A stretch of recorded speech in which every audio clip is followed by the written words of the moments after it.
Hey everyone, summer is almost here and you know what that means? Time to break out the grill. Ever wonder how your shrimp gets to that perfect golden mouth-watering brown color? That is from something in the scientific world called the Malliard reaction. The Malliard reaction is a cooking phenomenon that occurs when amino acids and reducing sugars combine, causing them to turn brown and yield a distinctive flavor. This reaction is the basis for many of the flavoring industry's recipes.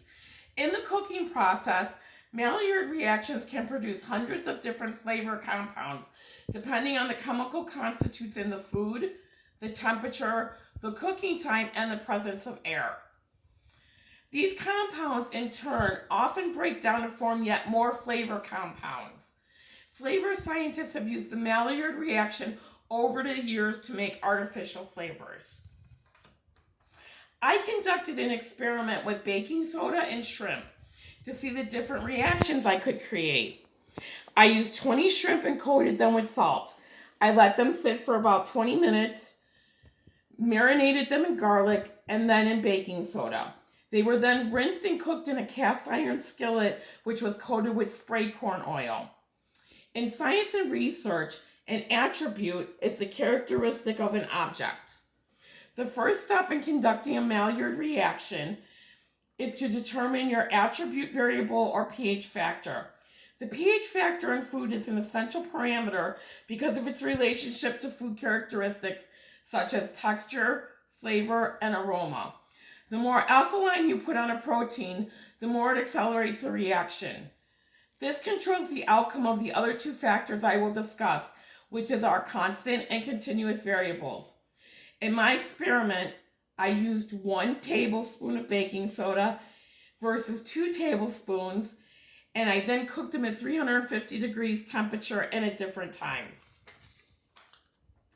The second step was to determine the temperature, also known as the constant variable.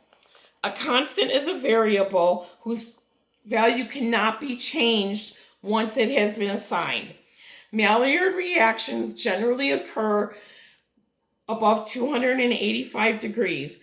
For this experiment, I cooked the shrimp at 350 degrees.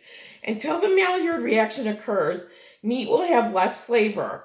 For the Maillard reaction to occur at a noticeable rate, the water activity in the food must be relatively low. Not zero, but low. Water creates mobility and allows sugar and aminos to collide.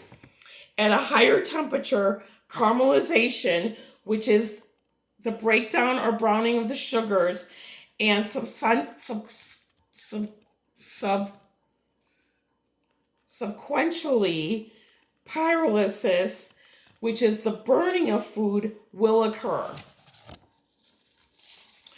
The third factor and final step in the experiment was the timing or the continuous variable.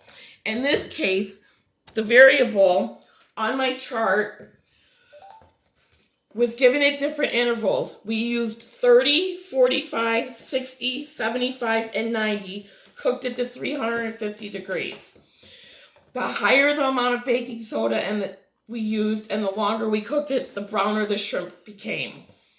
Although the Maillard reaction was originally discovered by accident in 1912, it is still used today to give browning foods its distinctive flavor. In fact, it has only been in the last few years that scientists have begun to figure out what it is. While they still do not entirely understand it, they do know the basics. It is a cooking phenomenon that occurs when amino acids and reducing sugars combine, causing a chemical reaction that turns our food brown and gives it distinctive flavors.